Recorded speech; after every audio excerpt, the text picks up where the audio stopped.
السلام علیکم دوستو، اس قسط کے آغاز میں صوفیہ کے حکم کے مطابق ہیلن ٹیوکلیس سے ملتی ہے۔ ہیلن ٹیوکلیس سے کہتی ہے، مجھے آج بھی وہ دن یاد ہے کہ جب صوفیہ نے اپنے ہاتھوں سے تمہاری آنکھ نکالی تھی۔ اگر تم اپنی دوسری آنکھ نکلوانا نہیں چاہتے تو دھیان سے میری بات سنو۔ ہیلن ٹیوکلیس کو صوفیہ کا منصوبہ بتاتی ہے۔ ادھر عثمان زندان میں موجود ہوتا ہے۔ ایک سپاہی عثمان کے پاس کھانا لے کر آتا ہے۔ جب عثمان اس کھانے میں ہاتھ ڈالتا ہے تو اس کو ایک چھوٹا سا ہتھیار ملتا ہے۔ عثمان اس ہتھیار کی مدد سے اپنے ہاتھوں میں لگے زنجیروں کو کھول دیتا ہے۔ اتنے میں ایک محافظ عثمان سے آ کر کہتا ہے، یہ خنزیر کے گوشت کا شوربہ ہے، تم اس کا لطف اٹھاؤ، شاید تمہیں جنت مل جائے۔ یہ سن کر عثمان غصے سے شوربے والا پیالہ محافظ کے منہ پر مار دیتا ہے۔ محافظ غصے سے زندان میں داخل ہوتا ہے، لیکن عثمان نے اپنے ہاتھ پہلے ہی کھول لیے ہوتے ہیں۔ عثمان دونوں محافظوں پر حملہ کر کے دونوں کو مار کر زندان سے نکلنے میں کامیاب ہو جاتا ہے۔ یہ تمام صورتحال ٹیوکلیس ایک جگہ چھپ کر دیکھ لیتا ہے۔ اتنے میں کمانڈر کالانوس اپنے سپاہیوں کے ساتھ زندان میں آتا ہے۔ ان دونوں سپاہیوں میں سے جو سپاہی زندہ ہوتا ہے، کالانوس اس سے پوچھتا ہے، یہاں کیا ہوا تھا اور آخری وقت یہاں کون آیا تھا؟ جس کے جواب میں سپاہی کہتا ہے، یہاں ہیلن آئی تھی۔ یہ سن کر کالانوس اپنے سپاہیوں کو حکم دیتا ہے، فوراً قلعے کو چاروں طرف سے گھیر لو، عثمان یہاں سے زندہ نہ نکل پائے۔ اس کے بعد کمانڈر کالانوس غصے سے صوفیہ کے کمرے کی طرف چلا جاتا ہے۔ عثمان اپنے سپاہیوں کے ساتھ نکل کر جنگل میں پناہ لے لیتا ہے۔ اتنے میں وہاں عثمان کا ایک سپاہی جس کا نام کونور ہوتا ہے، وہ ایک نقشہ لے کر آتا ہے اور عثمان کو بتاتا ہے، یہ بازنطینی قلعے کا ڈھانچہ ہے۔ عثمان کہتا ہے، مجھے تم پر فخر ہے کوہ نور، اب ہم انشاءاللہ جنگوں کا ایک نیا باب کھولیں گے اور ان تمام سرزمینوں کا نام انہی لوگوں پر رکھا جائے گا جو ان زمینوں کو فتح کریں گے۔ یہ زمینیں ہمارا وطن بنیں گی، لیکن ہم سب سے پہلے اپنے بھائی آئبرس کا انتقام لیں گے۔ اس دوران ٹیوکلیس بھی اپنے سپاہیوں کے ساتھ عثمان کے پیچھے پہنچ جاتا ہے۔ وہ اپنے سپاہیوں کے ساتھ عثمان پر حملہ کرنے ہی والا ہوتا ہے کہ عثمان اس کی چال کو ناکام بنا دیتا ہے۔ عثمان اور اس کے سپاہی ٹیوکلیس کے سپاہیوں پر حملہ کر کے تمام سپاہیوں کو قتل کر دیتے ہیں۔ عثمان ٹیوکلیس کو گرفتار کر لیتا ہے۔ عثمان ٹیوکلیس کے گلے پر خنجر رکھ کر پوچھتا ہے، مجھے بتاؤ تمہیں کس نے بھیجا ہے؟ ٹیوکلیس کہتا ہے، میں نہیں بتا سکتا۔ عثمان کہتا ہے، مجھے بتاؤ ورنہ میں تمہاری دوسری آنکھ بھی نکال لوں گا۔ ٹیوکلیس کہتا ہے، مجھے صوفیہ نے بھیجا ہے۔ عثمان اپنے ایک سپاہی سے کہتا ہے، اس کو لے جاؤ اور ہمارے خفیہ ٹھکانے پر چھپا دو۔ کونور کہتا ہے، عثمان صاحب صوفیہ آپ کے پیچھے سپاہی کیوں بھیجے گی؟ عثمان کہتا ہے، دراصل ان کا مسئلہ میں نہیں بلکہ وہ راہبہ ہے۔ ان راہباؤں نے مجھے دلدل سے نکالا تھا۔ ان راہباؤں نے صوفیہ کے ساتھ جو بھی کیا ہے، یہ سمجھ رہی ہیں کہ اس کا ذمہ دار میں ہوں، اس لیے صوفیہ نے اپنے کتے میرے پیچھے چھوڑ دیے۔ اگر ہم ان لڑکیوں کو تلاش کر لیں تو ہمیں ہمارا جواب مل جائے گا۔ یانیس قلعے کے جادوئی کمرے میں پہنچتا ہے۔ یانیس اندراس سے کہتا ہے، ہم سمجھتے تھے کہ وہ ہم تک نہیں پہنچ پائیں گے، لیکن وہ تو ہمارے بہت قریب پہنچ گئے ہیں۔ اندراس کہتا ہے، جناب ان کو خزانے کا کیسے پتہ چلا؟ یہ بات ہم صرف عثمان سے ہی پتہ لگا سکتے ہیں۔ یانیس کہتا ہے، تم عثمان کو میرے پاس لاؤ۔ اندراس کہتا ہے، صوفیہ نے خزانے کا پتہ لگانے کے لیے عثمان کو جیل سے فرار کروا دیا ہے اور اس کے پیچھے اپنا آدمی ٹیوکلیس بھی بھیج دیا ہے۔ یانیس اندراس کا گریبان پکڑتے ہوئے کہتا ہے، چوری شدہ خزانہ اور صوفیہ کہاں ہے؟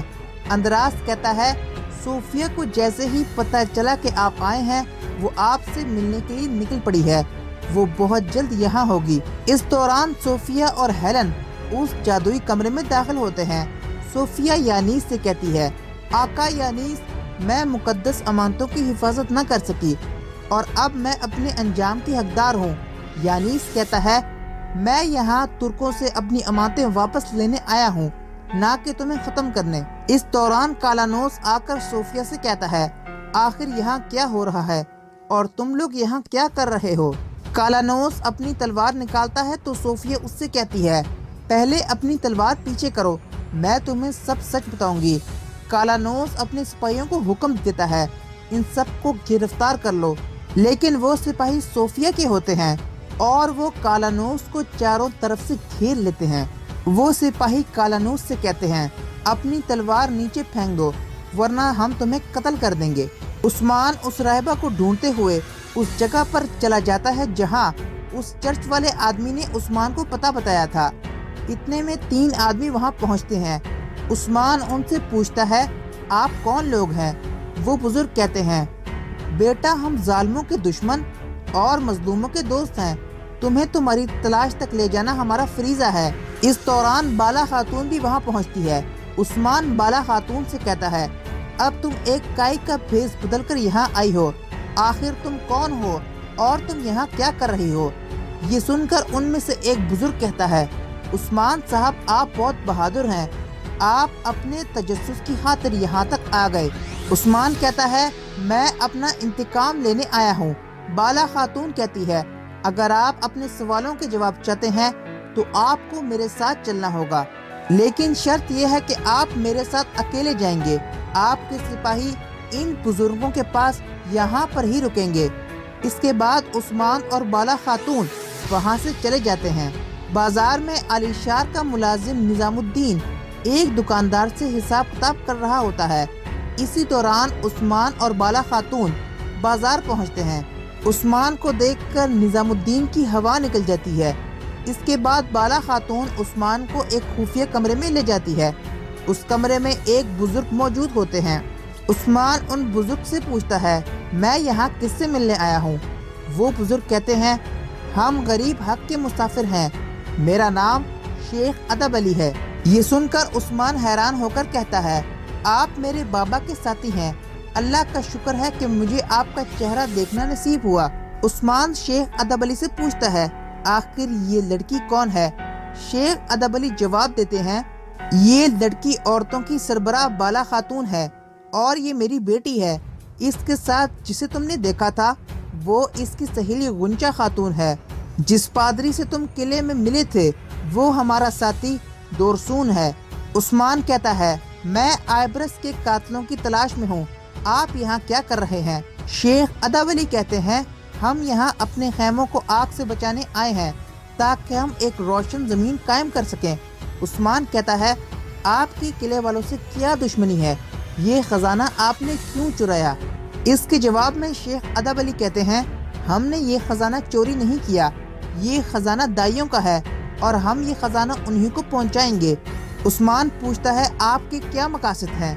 شیخ ادب علی کہتے ہیں بوسنیا کے کونے کونے میں شیطانی قوتیں حاوی ہیں، ایک طرف وہ لوگ دماغوں پر حکومت کر رہے ہیں اور دوسری طرف ان پر حکمرانی کر رہے ہیں۔ ہم تو نہ خوفزدہ ہیں اور نہ پریشان، ہم ان سے حساب چکتا ضرور کریں گے۔ عثمان کہتا ہے اب ہمیں اتحادی بننا چاہیے اور ایک ایسی ریاست بنانی چاہیے جو کفار کے ظلم کا جواب دے۔